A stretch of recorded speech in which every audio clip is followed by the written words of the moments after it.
I mean, listen, we talking about practice. Not a game, not a game. If you're looking for the best basketball talk in the universe, you just found it. This is Deep Hoops, where fans are the host.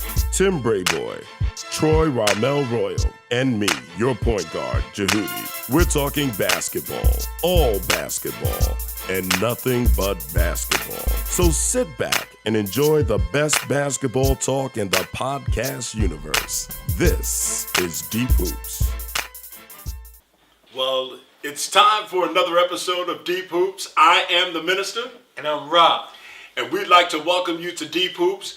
In a minute, we're going to come with our man, Tim Brayboy, who is back from China, and you saw him last week. But right now, we're going to jump right in and talk about this past week in the NBA. Rob, you have a lot of insight on what happened in this past week in the NBA.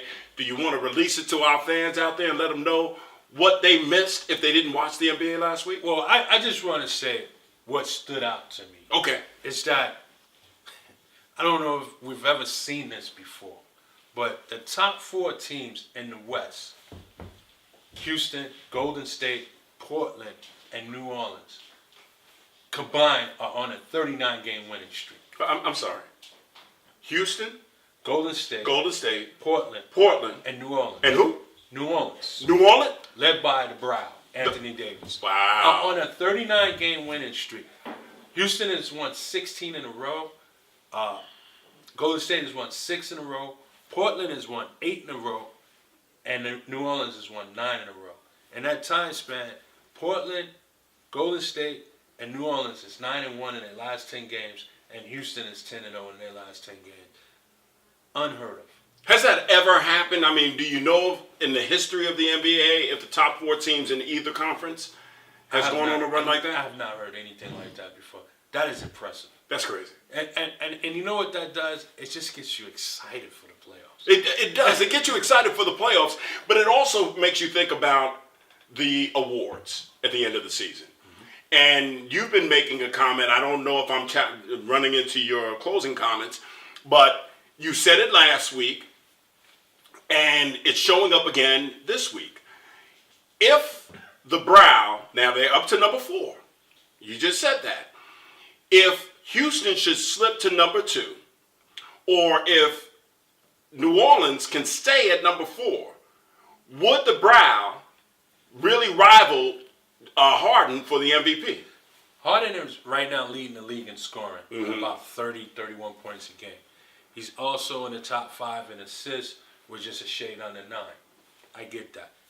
Make no mistakes about it. He's been doing it from day one. And what has impressed me most about Harden is that I didn't think that he would keep this up once Chris Paul was introduced to the lineup. I thought they would kind of bump heads, wouldn't mesh as smooth as they have.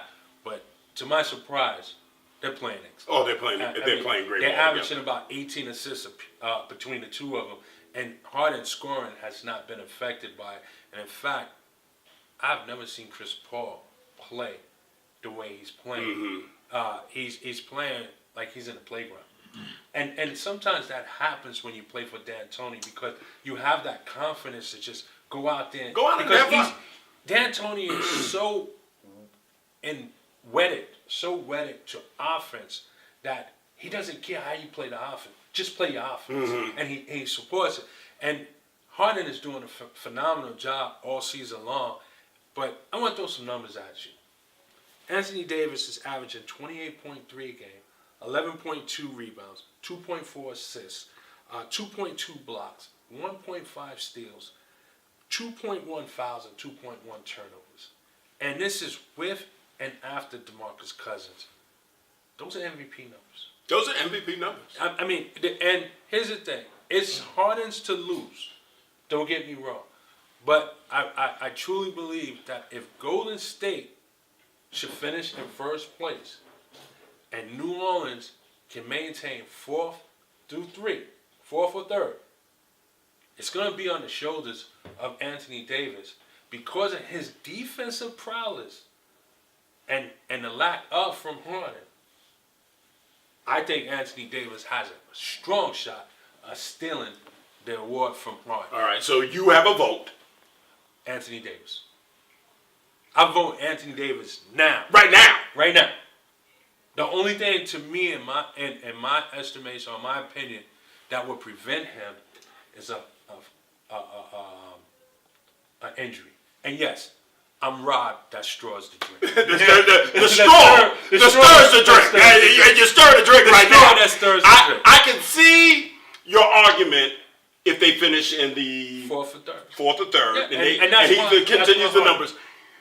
But to say right now, Harden has had a great season. There would have to be a letdown from Harden and plus Harden has finished number 2 for the last 2 seasons.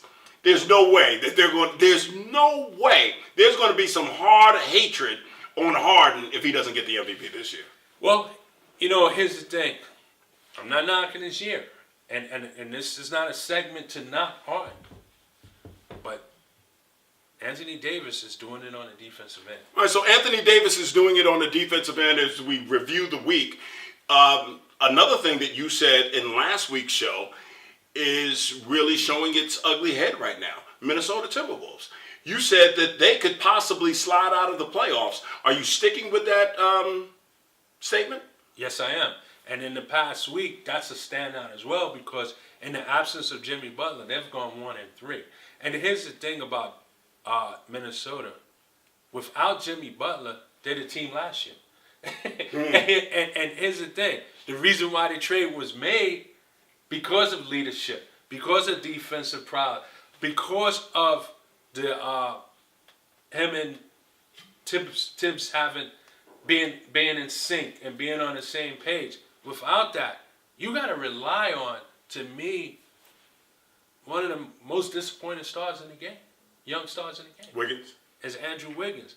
To me, he has not grabbed the reins and just take off with it. The knock on him, he doesn't have a good work ethic. That he's a bit lazy. It's a shame. Because he hasn't. And, we've seen that when we talk about the great players, it's not just talent that makes them great. Right. It's the work ethic. It's the work ethic. Because that's what separates the good from the great. Mm-hmm. And Wiggins I think he's happy and content with being good and making the money and not reaching the great status because he has the tools. He has what it takes. It's in him, but I guess his work ethic or the coaching and everything else is just working against him. And it's sad because this guy has the tools to follow in the path of some of the great ones. Grant Hill, Kobe Bryant. And I'm not saying he's on that level, but his athleticism. He could be. He could be. And you know what? You might as well call him Harold Miner.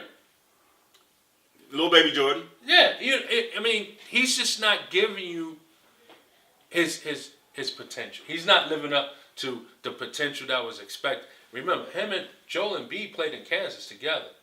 Right. Look at the difference. And Embiid has battled back through maybe, if this was the 80s, career-ending injuries. I'll give you a throwback name. Is he a modern Billy Owens? No, I think he's a little bit better than Billy Owens. I think Billy Owens is... But I'm saying not living up to his potential. I think Billy Owens lived up to it. I'm a Syracuse fan. I just think that when we saw... He didn't have much potential. Right. He didn't have star written on him, but he was a player that kind of like a Lamar Odom that could do it all from his position, but nothing elite of any of the tools he had. So what do you think that Wiggins has that's elite? Does he have something that you've seen as elite? I know back in college he was supposedly going to be a great defender, and he's not showing that in the NBA. I think that Wiggins has everything to be just a great player, from athleticism, his ability to score, to thrill the crowd, to shoot a jump shot. I just think he needs to perfect what it is that he does right now. Or on a consistent basis. Or he needs to play LeBron every game. And if he played LeBron every game, he would step it up. Yeah. Oh, ask for a trade to Cleveland. Exactly. That's what he wanted. That's what he wanted. All right. We did our week in review. We're going to come back. We're calling this episode the Coaches episode, and you'll see why when we come back.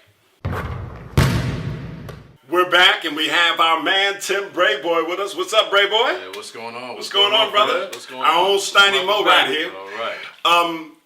we talked about this being the coaches episode. And we called it the coaches episode because the next two topics are going to deal with coaching in some way, shape, form, or fashion. We're going to start with, I think that we've had this season some great coaching jobs being done by individuals that some you may have expected it from, but others, you think of Popovich as being one of the top coaches. He's number 5 in the West right now in the standings. So this is not your typical Pop year. And you can say, well, he's had injuries, but we're going to name some other coaches that had injuries, and they've really done better than anyone could have expected. True. Now, we're not saying that Pop has not done a good job. Pop has done a good job without his number one player and filling in the void with other players. Pop has done a great job. But I think it's time to start talking about some of the other coaches that are doing a great job. So what we've compiled, and we're going to start with Ra, our top 5 coaches, and I think Ra has a few more than 5. I actually got 10. He has 10? Wait a minute, what up? You got half the league. Hey, Pop would make number 10 for me. No, we just talked you into Pop. All right, so, Ra's going to go 10 through 1, but he's going to zip through the top, the bottom 5, and really put emphasis on his top 5. But this segment is called the top 5 coaches in the NBA today. Ra? I have 5 honorable mentions. Starting at number 10 would be Pop. Number 9 would be Quinn Snyder. Number 8 would be Brett Brown. Number 7 would be Terry Stotts. Number 6 would be Doc Rivers. But for the top 5, although he won the award last year, you can't dismiss him. I think what Mike D'Antoni is doing in Houston is sensational. And one of the reasons why I have him at top 5 is not so much they're winning games, and right now they're currently in first place, but Houston actually shows some defense. They play a little bit defense. I don't know if it's the defense that is required in a 7-game series, but they do play a little bit defense. And I think, personally, this is probably one of Mike D'Antoni's best defensive units he's coached ever. Number 4 for me is Alvin Gentry. What he's doing in New Orleans, I mean, he could have mailed it in after the injury to DeMarcus Cousins, but to keep that team motivated and marching on, and at the drum, or the beat of the drum of Anthony Davis, and we talked about it in our production meeting, Rondo has just been a stellar guy all year long, probably an extension to Gentry on the court. And what he's getting out of Drew Holiday, I don't think any other coach would be able to get that out of him. So I got Gentry 4th, and it's only fitting because as we speak, his team is in 4th. Right. In the highly contested West. West. Mm-hmm. Number 3 is Nate McMillan. When you are forced to see your best player get traded away, and at the time look like you got nothing back, and in return you get Oladipo and baby Sabonis, and currently right now you sit in 4th place as well in the East.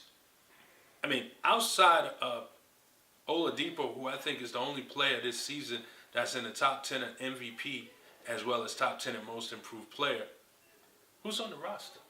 Can you name anybody? Well, Turner. Is it anybody that's born ready? Is it anybody that's all-star worthy? The blower in his Right. ear. You're talking about Lance not all-star, Stevenson. not all-star. But is anybody all-star worthy there? No. And it's not like you got an emerging rookie that's coming on the scene as well. And not only did you lose your best player, you may have lost your second best player, and Jeff Teague as well. Mm-hmm. So what Nate McMillan is doing, I mean, he has to be noted for that. Number 2 is Brad Stevens. And to me, he could be the best coach in the game. I mean, it's debatable, but what he's doing, I mean, the first game, less than 3 minutes into the season, your star acquisition, the one you paid the most money, goes down. You're forced to play one rookie and a second-year guy. And right now, as we speak, they sit in second place, but they're 45-20. Could any other coach get that from that group? I don't think so. Mm-hmm. And number 1, I've made reference to him before on this show, and I feel like he's in a must-win situation. I refer to him as the Andy Reid of the NBA, where Andy Reid couldn't win a football game in the late month of January. Dwayne Casey has trouble winning in May. Winning counts. But right now, Dwayne Casey is top coach in the game for Coach of the Year. What he's doing he's got a top 5, maybe top 3 backcourt in the game. But the surrounding talent, what he's got these guys playing, the way they're playing, man, it's phenomenal. And right now, I think Toronto can squeak into the finals. I mean, if there was ever a good shot for them to go, it's this year. Their bench is complete. Their bench is playing well. And Dwayne Casey is coaching not only to get to the finals, but he's also coaching to deserve Coach of the Year as we speak right now. I mean, we share a number of the same coaches, even in the honorable mentions. I definitely, Dwayne Casey is doing a phenomenal job. But I want to take it to Tim, and then we can break it down. Sure. Tim, what are your top 5? Me and Ron's top 5 are pretty much the same. I would have Brad Stevens at number 1. I just think the job that he's done, not only this year, but every year that he's been in the league. I mean, you lose your big acquisition 3 minutes into the first game of the season, and you don't miss a beat. No. You integrate rookies, second-year players. You integrate them in. No names too. Guys that were. Now, they weren't no names because they were highly picked out of college. Marcus Smart, Tatum, some of these guys, they were highly Brown.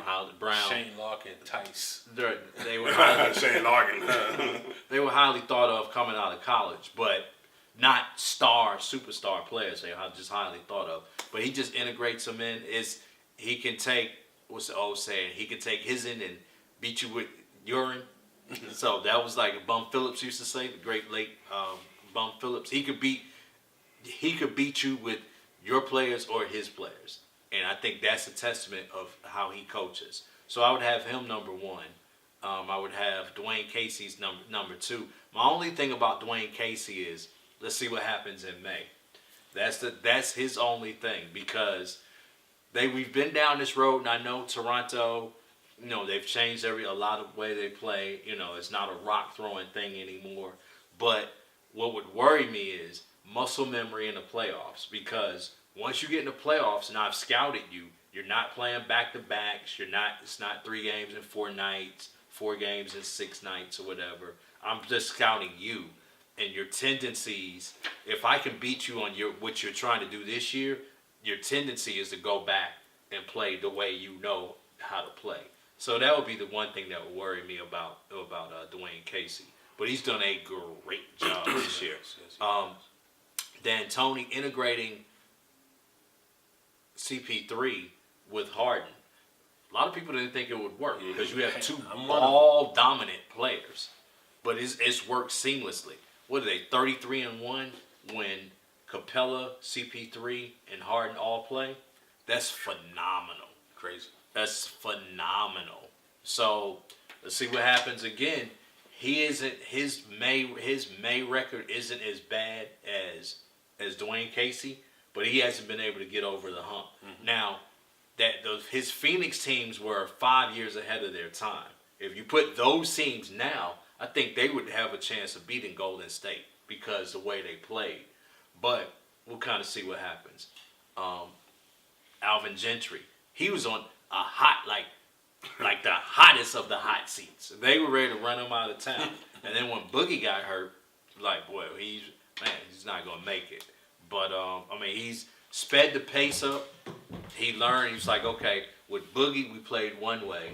But without Boogie, we're going to play another way. They play fast. They just push. And, he's, the guys, he got Emeka Okafor. I'm like, man, I thought he was like an investment banker. I thought he was saying, welcome to Walmart. That's what I thought. I'm like, where did he come from? And he's getting contributions out of Emeka Okafor, Eton Moore.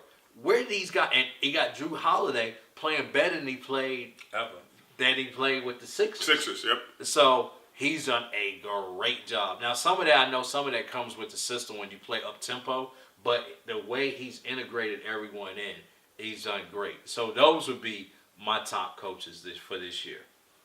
Excellent, excellent. Here's the funny thing. I'm going to go like Ra and go with my honorable mentions because I don't have Brad Stevens in my top 5. I don't. And he's one of my favorite coaches right now. And he's doing a phenomenal job. I'm not taking anything away from him. But I have some other coaches that are in my top 5. Brad Stevens, we can always say Pop can be in there. Some of the other people that were skating on the bottom were Brad Stevens, Pop.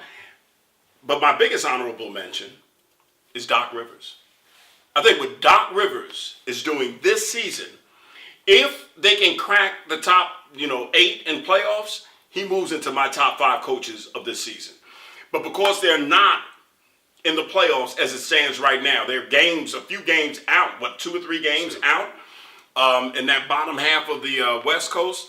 But when people like, I don't mention his name, but I'm going to say it just for this segment, Bill Simmons, who can never give Doc Rivers any credit when he coached his beloved Boston Celtics and then bashed them all the time with the Clippers. I want to hear what you have to say about him now, Bill Simmons. Doc Rivers is coaching his butt off right now, but he's not in my top 5. So here's my top 5. Number 5, Nate McMillan. It's great to see Nate McMillan come back and really make a difference in coaching. As of last year, I was starting to wonder, did he lose it? Did coaching pass him by? Well, he showed me coaching did not pass him by. He knows what he's doing. So Nate McMillan is number 5. Allen Gentry is number 4. And I was telling Rob when I was putting this together, I didn't realize that they had moved to number 4 seed. And I know from 3 through 10, you just got to watch it daily to see who's going to be where. But he is at number 4. And what he has been able to do over the past few weeks and to reinvent that team after losing Cousins, to be exact, Tim talked about him being on the hot seat. We're going to throw it out there. What coaches are still on the hot seat? He was on the hot seat, but he reinvented the team. And he has them not only in the playoffs, but playing at home in the first round as of tonight. That is phenomenal. Number 3 is Terry Stotts. C.J. McCollum and Damon. They have a lot of other players, but who else do they have? It starts with Dame. And who else do they have? And he was here in Atlanta. I don't like Stotts not that I don't like him as a person. I never thought of him as a great coach. But the job that he's doing this season and in the last few seasons has been phenomenal. And you got to give him top 5. Then, listen, we've all said it. We did not see this combination of Harden and Paul playing the way that they're playing. Didn't see it.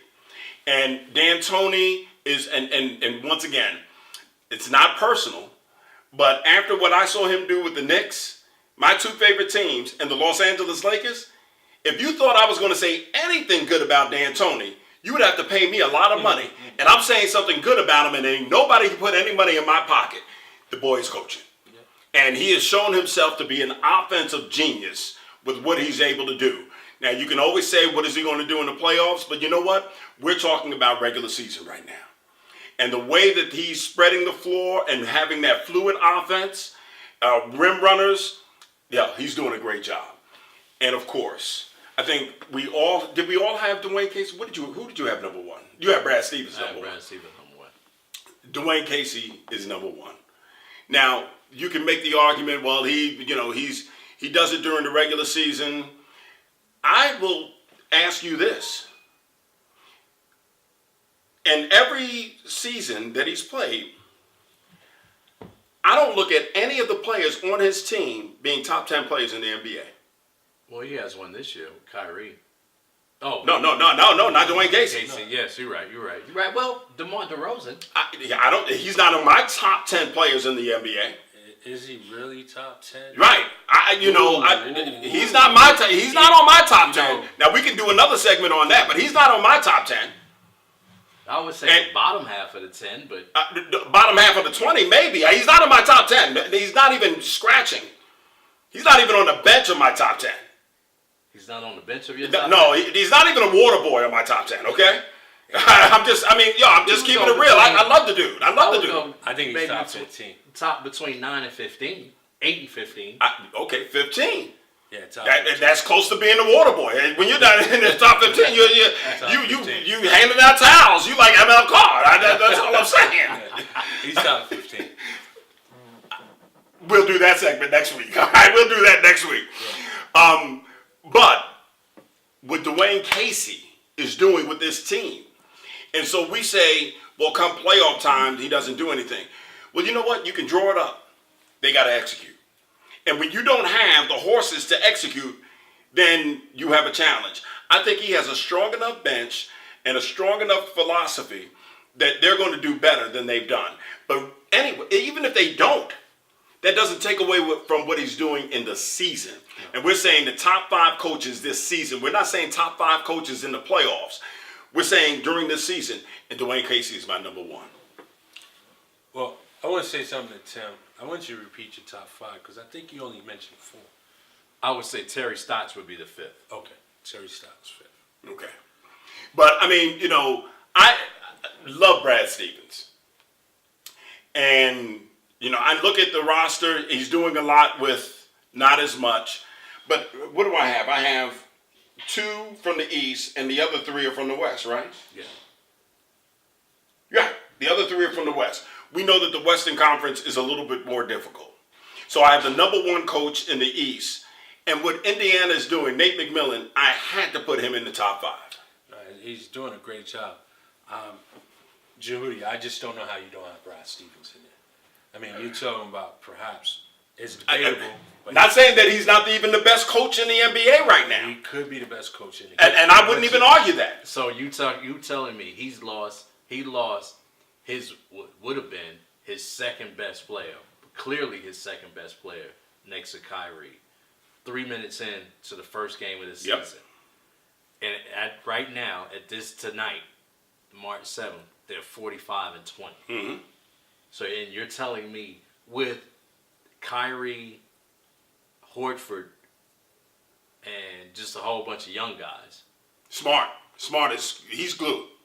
Yeah, a whole bunch of young guys. And you're telling me that he's not a top 5 coach? No, listen. No. Is he a top 5 coach? Damn, yes, he is. Yes, he's a top 5 coach. He's not on my top 5 list because when I look at what's being done with Alvin Gentry, with Terry Stotts, and with D'Antoni, so I'm not putting him. You had him at number 1. I can't put him past the job that they're doing in the West. And then you have Dwayne Casey. He's not outdoing him in the East. So now you have that just leaves Nate McMillan. Nate McMillan had to make my top 5 because you tell me where you had Indiana going into this season. I thought they were borderline playoff. I didn't even have a borderline. I had a borderline lottery, number 1 lottery pick. Well, I had them. Wow. They were down in the tanking. Yeah, they were down in the tank. I saw them in their tank. I saw the Army tank that they were in. I want to throw some names at you. Okay. All right. Aaron Baines, Tice, Shane Larkin, and even Rozier. The growth of Rozier under Brad Stevens and the play of those guys. I mean, what Brad Stevens is doing, having this team ready, next man up, because he's had his share of injuries. Morris didn't start the season. Marcus Smart was out for a period of time. Kyrie's in and out of the lineup. What he's doing. But going into tonight, now they're number 5. But going into tonight, Indiana was number 4. Oh, no, I don't dispute you about Nick McMillan. I have him number 3. And no one could have predicted that Indiana would be where they're at right. Forget number 4 or number 5. That's still amazing. I saw them. How many teams are in the East? 15 teams. Maybe 13. I saw him at 13. But what Nick McMillan is doing is phenomenal. I mean, I listened to what you said. You know, did the game pass him by? You know, this is a guy that had some very good years in Portland, and he was out of the head coaching position for many years. Right, he was on the bench of a and guy then he that may be on the hot seat. And then he took on an assistant head coach or whatever they call it, next to Frank Vogel in Indiana.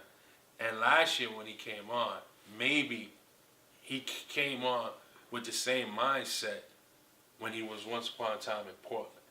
And that's probably why it didn't click or gel last season. And I think he spent the offseason adjusting to today's game. And what might have made it easier for him too, Those pickups. is that by losing George and taking those pickups, he had a pass. Right. You know, like you said, you thought third team. I figured borderline playoffs. You didn't think playoffs. You thought lottery. So whatever he got, if he was 8 through whatever, He was going to shine. he's going to shine. But, man, yeah, I mean, he's shining. Right. And so don't get me wrong, Brad, if you do happen to catch this, I love you. I can't stand the Boston Celtics. That's just a lifelong thing with me. But you and Kyrie, I love you, and Tatum, I love the Boston Celtics a little bit now. Plus Bill Simmons, I can't stand Bill Simmons. But I love Brad Stevens. Brad Stevens is doing a great job. But I had to put Nate McMillan in there. So y'all forgive me. I had to put Nate McMillan in there. He deserves to be there. Yeah. Real quick, I just want to one coach that you say is on the hot seat right now. Who's on the hot seat? One coach, real quick. Rob. Frank Vogel. Frank Vogel. Who Nate McMillan was his assistant coach, right? Frank Vogel. I mean, he was fool's gold in the first 6 weeks of the season. Oh, boy. I was one of the fools. Yeah, he had us thinking that Orlando was going to stick around. But, no jokes. All jokes aside, I'm going to go with Stan Van Gundy. Okay. Who's yours? Stan, your seat is pretty hot. Your seat is pretty hot because the panel all says Stan Van Gundy. Yeah. All right, so now my next question, and we had a little challenge with this in our production meeting, and I want to read it the way that I wrote it.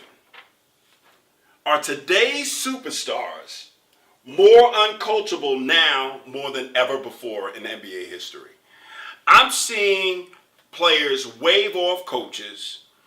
I'm seeing players not want to have practice, so they don't have practice, and then the coach is getting blamed for it. I'm seeing coaches, we just talked about the greatness of coaches, but you have some superstars that are using their will over the coach. I mean, and we don't know what's going on in San Antonio, but have we ever seen Popovich have a problem?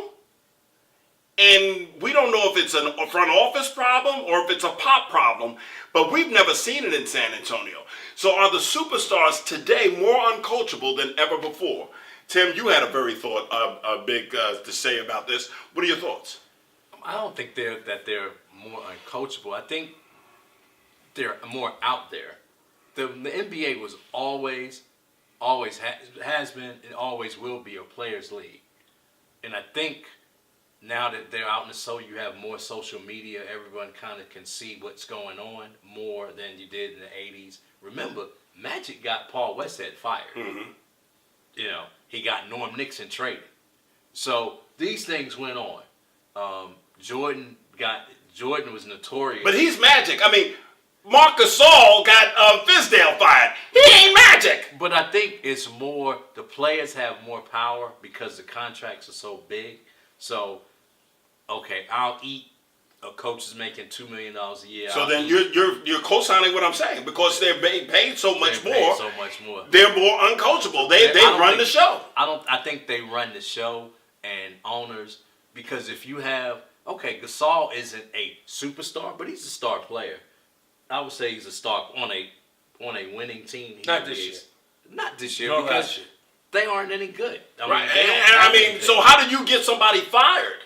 Because I think, from what I could tell, and that's when I was in China. So kind of what we got when I had the little newspaper clippings I got, I think there was already some dissension with Fizdale. They didn't like Fizdale because at that point they weren't really under 500. They were just right at 500, and they had Conley. And I think they were looking to cut costs, and I think that was kind of what happened. I think they were already looking to get rid of him. And Memphis, quiet as it's kept, their ownership group is kind of all over the place. People talk about Sacramento, but they're kind of all over the place as well. So I think that's what happened in Memphis. I think if you look at LeBron, I know you always everything kind of gears toward LeBron and the power that a guy like LeBron has.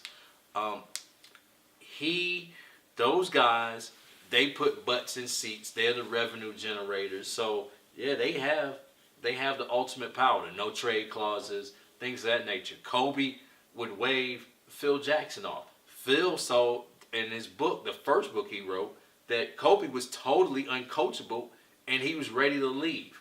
They forged a bond when Phil came back. But I think the coaches, it's always a friction with coaches and players, and I think it's always going to be like that. Ron, Tim talked about the money. Maybe my question is outlandish, but it just seems more visible, more obvious now. Maybe because we didn't have the social media aspect, we didn't see it. But do you think that players seem to be more uncoachable? When I first got the question a couple of days ago, my initial reaction was no. And then after reviewing the question and looking into it, yeah, they are becoming a bit uncoachable. I'm not going to say 100% of the players, but they are becoming a bit uncoachable, and basically for everything that Tim has said. And I do think money has made a big deal of it because, I'm going to bring up Andrew Wiggins. He's already at the max. By a show of hands, who here thinks that he deserves the max? So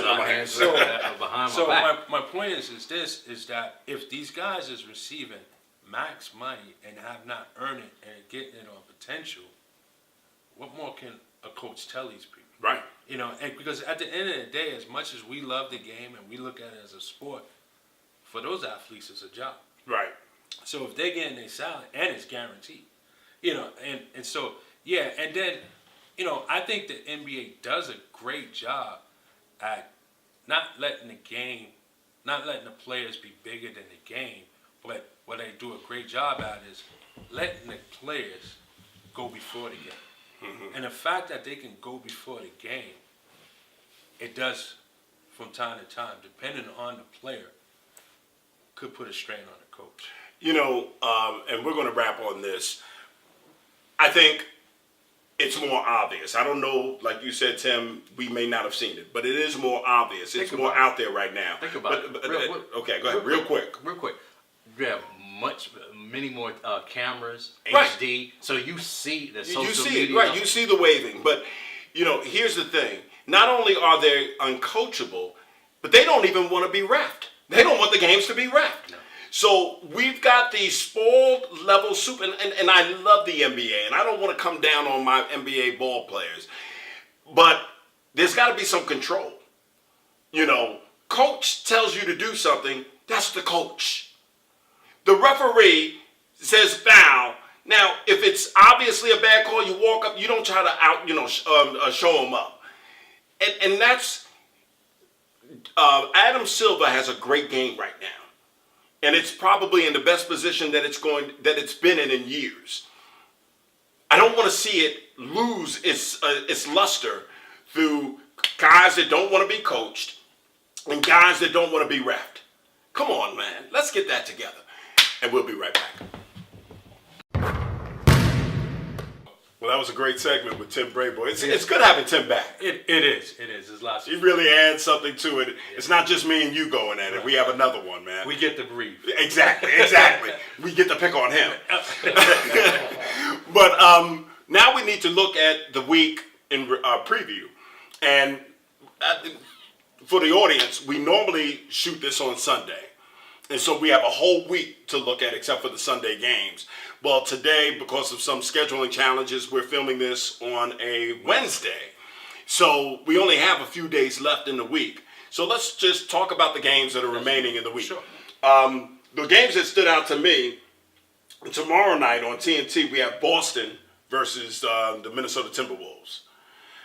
To your point, Minnesota needs every game that they can get, especially with Jimmy Butler being out, not knowing when he's going to come back.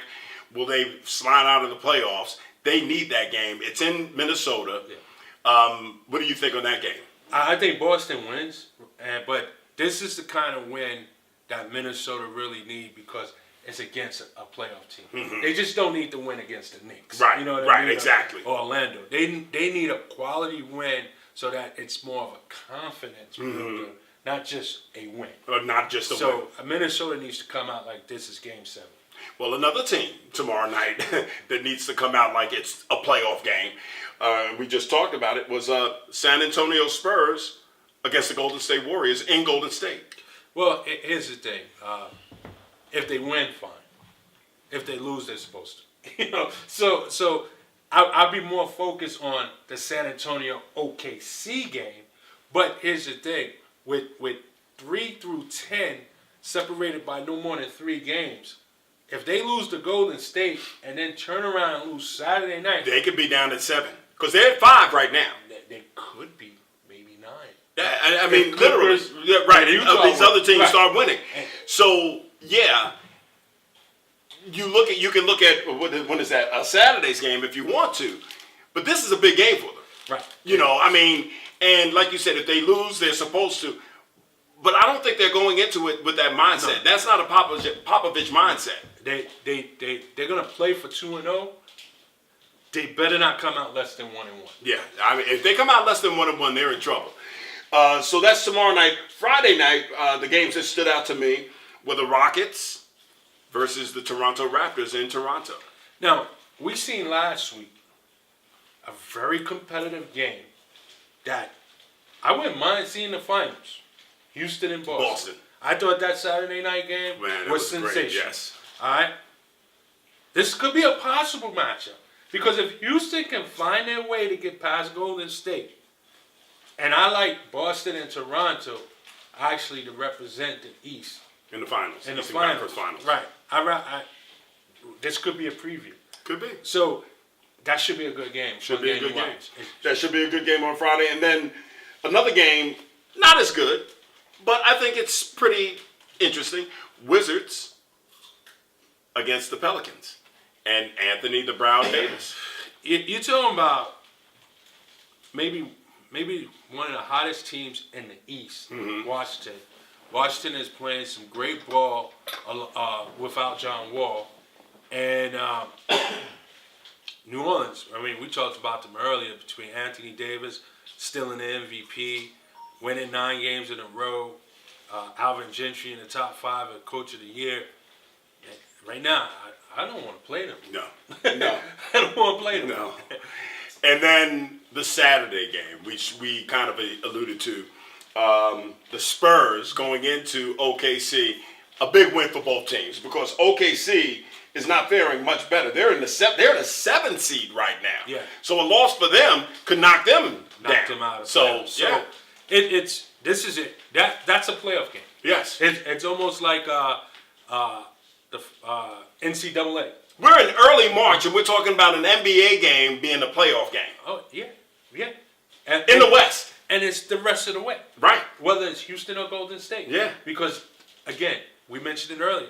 Neither one of them want Game 7 7 in a row. on the road. So it's interesting. So that's our week in preview, the previewing the week. And now it's time for our favorite part of the show. It is time for the closing comments. Rob? Well, you've heard us talk about it before, and I'm just going to reiterate it.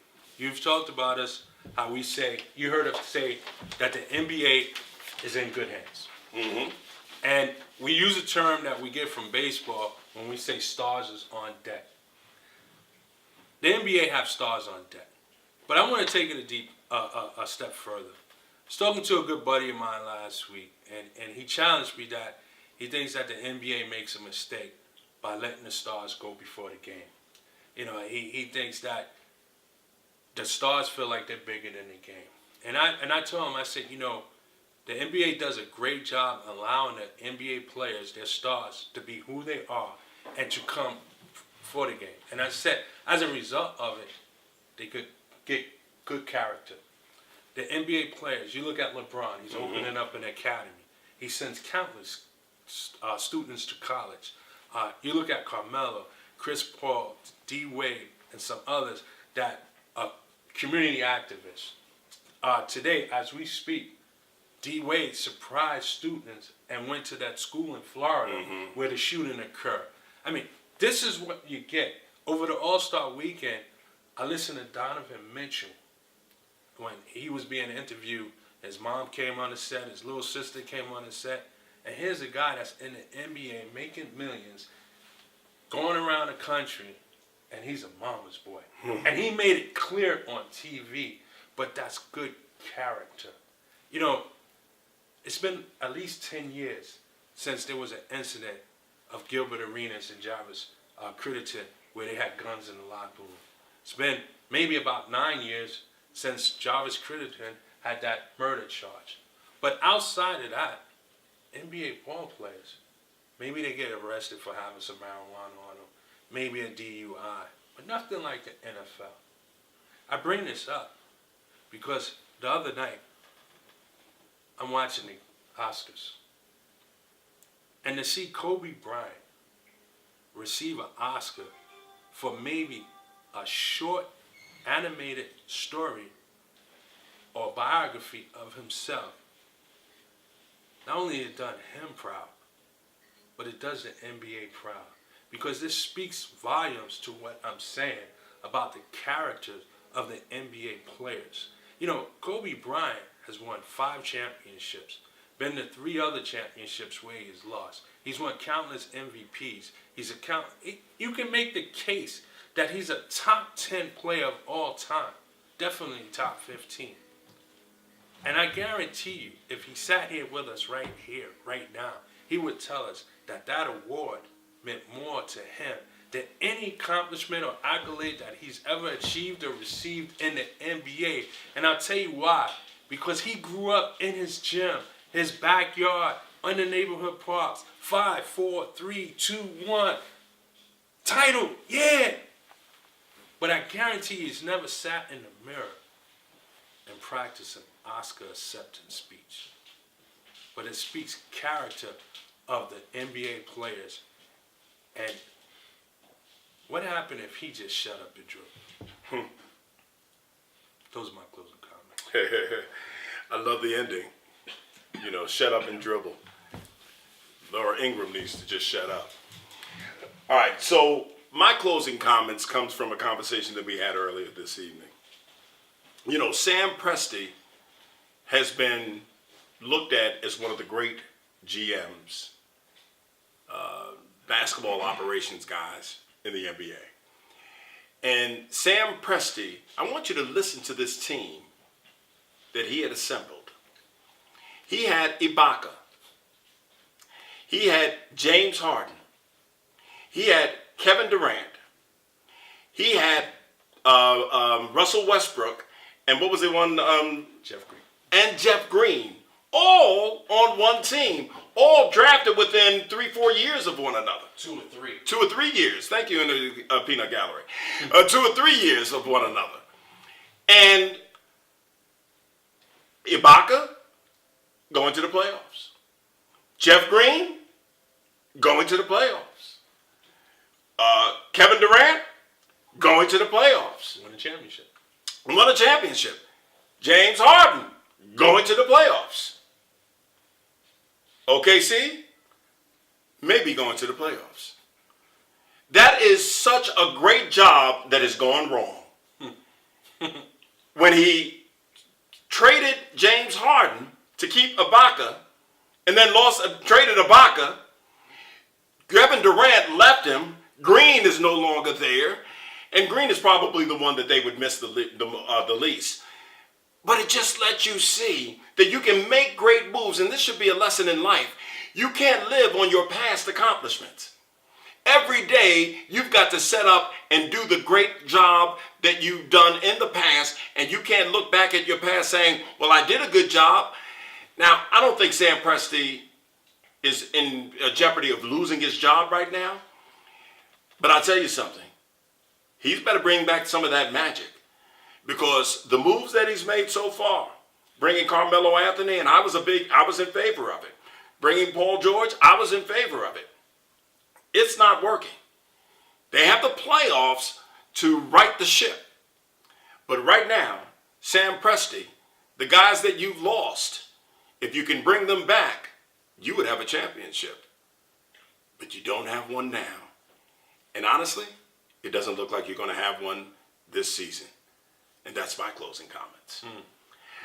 Well, we'd like to thank you for being a part of this Deep Hoops podcast. And we say that you're a part of it because anytime that you watch, anytime that you comment, anytime that you give any feedback, you are a part of this show. You're producers of this show. So we want to hear from you. We want to hear the topics that you want us to talk about, things that we could do differently. Hit us up. And Theron of New Flavor is going to put it right here. We're part of the New Flavor Entertainment conglomerate. And we're going to have our information where you can hit us up and let us know what you're thinking. But we want you to be a part of this show, an integral part of what we're doing here at Deep Hoops. I'm the minister. And I'm Rod. And of course, we had Tim Brayboy. And from all of us here at Deep Hoops, we'd like to thank you for being a part. And remember, we're not experts. We're just passionate fans talking about the game that we love. Peace.